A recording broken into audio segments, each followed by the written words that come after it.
Ladding Show. My name is Carl Ladding. I am the lifestyle architect, where my mission is to help you and I build the lives that we want to live most. So thank you for clicking in today. PS Nation stands for problem solvers. Why? Because we invite problems. We're not those who shirk away or turn our backs on problems or look to avoid them. We're the type of people that when the problem presents itself, we're ready because we understand that the better we are equipped to deal with, handle, and invite problems, then the more we're going to be developed and the more that we're going to grow, which causes us to be compensated the way that we like to. That is a big help when it comes to building the lifestyle that you want to build. Look, I want to kick off today's show with a success quote. And that's something I tend to do in most of our shows. Today's quote is coming from none other than the late, great Napoleon Hill. If you're not familiar with Napoleon Hill, he is the author of the book that has sold millions and millions of copies called Think and Grow Rich. Now, his quote says, "Patience, persistence, and perspiration make for an unbeatable combination for success." So let's unpack that quote just a little bit, because just today was really interesting for me. It just seems like you can choose to invite the problem or not. Either way, the problems are coming. And what I've found is that life is just as much good times as there are difficult times. And there are bad times, but those are probably about maybe 10 or 15% of life. Is just that they stand out so much in our lives. When they do take place, we never forget them. But with the problems, it's like you ever been in the airport and you've seen that people mover, and then there's always the kids who are trying to go against the grain there. And if you go against the grain of the people mover, as long as you're moving, you can beat it and get to the other side. But as soon as you stop and stand in place, you begin going in the direction of the people mover, which in this case, if you're that kid, you're going in a direction that you don't want to move in. The thing about success, the thing about building the lives that we want to build, whether that's our friends, our romantic relationships, financially, economically, spiritually, in each one of those endeavors, to get from where you are to where you want to go requires that you be in constant motion. If you're not physically moving with your body to accomplish some task that requires doing, then mentally your mind is on the move, thinking about how I'm going to solve this problem or this challenge or get over or through or around this barrier. And so I figured that out today, or it was just another revelation, because I was on the phone with the loan company. StudentAid.gov is who they are. So basically, I have had over 10 years as a basically management consultant, employee development officer in government. And so one of the cool things about working in government is that if after you've done 10 years of public service, then you're eligible to have your loans forgiven. So I call the number to find out what's going on with my application that was submitted 2 years ago. And come to find out, they said, "Oh, we have your application. Your application was approved. We just never got back to you." And so I'm like, okay, it would have been nice to know that 2 years ago. But nevertheless, let's press on. Can you wait? Can you be on hold for 2 minutes? No problem. She comes back. Can you go back on hold? No problem. She comes back. There's a problem. Can you go back on hold? Sure. No problem. Finally, she comes on. She says, "Listen, everything is going good and approved. It's just that your loan doesn't qualify because you have to have it consolidated. And plus, since your application is 2 years old, you need to reapply and you need to consolidate the loan. Don't worry, you can do this quickly online. However, it's going to take 30 to 60 days for your approval." I said, we were this close to being able to say that we had all those thousands of dollars being forgiven. Nevertheless, that seems to always be a hiccup. And this is how you can tell that you're growing, because this time when it happened, instead of getting upset, instead of feeling like things were against me, feeling like, oh, here we go again. It seems like things don't cut my way. Instead, what I was able to say is, hey, this is a problem and I'm equipped to handle it. If it's just going to be another 30 or 60 days, it's just going to be another 30 or 60 days. I've waited 2 years, not to mention I have so many other things that I have to work on, such as getting the Carl Ladding Show off the ground, that it's fine. Just do what you have to do, and I'll talk to you guys later. And so that's part of the issue with growth, is that you got to have some touchstones, some benchmarks, some wins. When you begin to read and learn and take on new information, it doesn't help to just know stuff. You have to be able to apply it, and you need to be able to look back at where you came from so that you can notice or mark growth in your journey, because wherever we are is not where we want to be. I heard one person say today, he said that the things that you're looking to get, or places you're looking to go, or who you're trying to become, is probably because there's something in you that's drawn to that. And the question is, will you answer the call? And so to answer the call means that you're going to have to find out what you have to learn, what you have to know, what skills you're going to have to acquire to be able to get from where you are to the place that you want to go. And so what happens to us, it's an inside game, guys. This is an inside job, if you will. I think about on Easter Sunday this year, there was a bank heist. Well, actually not a bank heist, but there was a money heist in LA of $30 million. This wasn't a bank. It was a facility that just held money. A lot of people didn't know that these things existed, but the robbers did.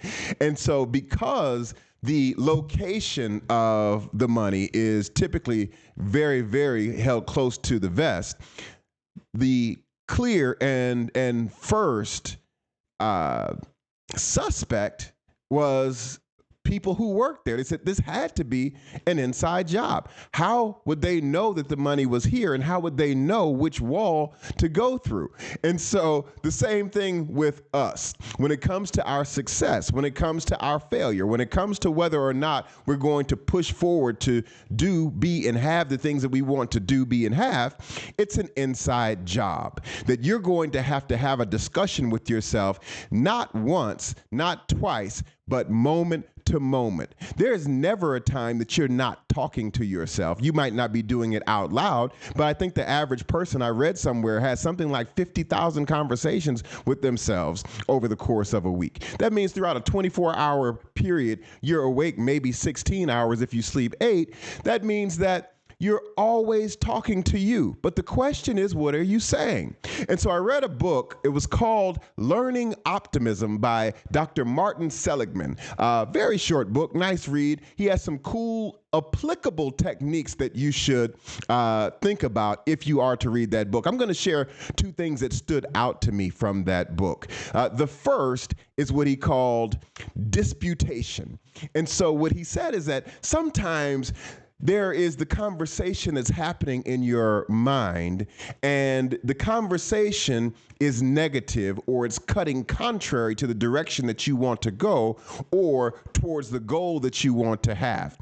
And so when that is happening, the thing that you want to do is you want to use this tool called disputation, which means to actually have a dispute with yourself, meaning that while this conversation is taking place and it seems like it's just snowballing and getting bigger and bigger and gaining momentum, you have to begin to present the facts. Typically, the facts are what the voice in your head is saying has not happened yet. See, we tend to worry about things, and basically what worry is a negative view of the future. And it hasn't happened yet, and so the facts are that has not taken place. That's part of your dispute, your argument. The next thing is the evidence. The evidence is that from where we sit, we still have an opportunity to get up, dust ourselves off, and get back in the game, even if something is not seeming to move or be happening for us in the way that we think that it should. That's disputation. The second tool that he talked about was distraction, meaning that if there's something that's going on in your mind that you don't like, and once again, it's snowballing and getting bigger and bigger and bigger, that the thing that you should do is interrupt that pattern. And that could be just taking your hand and slamming it down on the table. Or you might do something like rip open your shirt if it's something that is disposable. Obviously, I'm not asking you to destroy your clothes, but the point that I'm making is something so big, loud, crazy that your mind has to stop and it has to pay attention to the thing that you've just done to interrupt that pattern. And so let me play a video for you guys concerning being driven, because I'm in the place in my life in terms of this inside job that I've determined at 47 years old, I'm not going to stop. I'm not going to quit. I'm going to move in the direction of what I want to have, which is building the life and the lifestyle that I can be proud of, because it's in alignment with what I feel on the inside that I can be, that I can do, and what I can have. And so this video is from well-known entrepreneur Gary Vee. And so let's hear what Gary Vee has to say about someone who was asking, well, how do I stay motivated? How do I stay driven? Let's take a listen. How do you stay driven? I'm going to ask you a question. How don't you stay driven? Well, let me get this right. You won the lotto of the universe, which is you are a human being on earth, and you're not driven, and you're not fired up, and you're not going for it, and you're willing to sit like a lump and just wait till you die? How do I stay driven? Because I couldn't even comprehend the alternative. How do you stay driven? I'm gonna ask you a question. How don't you stay driven? Exactly. How don't you stay driven? And you have to keep in mind, he mentioned something, he said that you won the lottery basically to be here on earth. Did you know that it was a 1 in 400 million or 1 in 400,000 chance for you to be born? That when your mother got with your father, that there were 400,000 like you who were trying to win the race to get to the egg, and you won.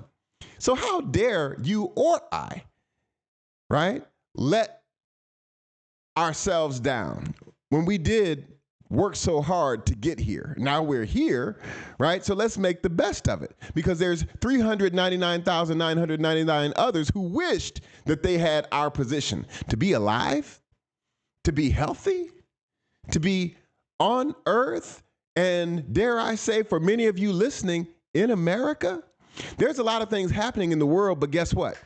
We still have an opportunity here in America to become who we want to be and to live the lifestyles that we want to live. However, it doesn't come for free. It's not so much about the lifestyle. It's not so much about the things, the accolades, the recognition. What it's really about, according to Jim Rohn, late great motivational speaker Jim Rohn, what it's really about is who we become along the journey.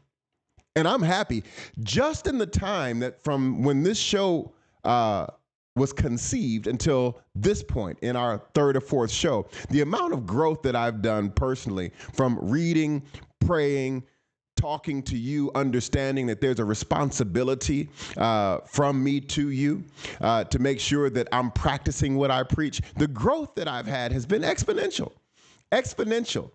And hopefully, what's being said here today is going to bless you, is going to help you get to where you want to go. As a matter of fact, they say it's lonely at the top. It doesn't have to be.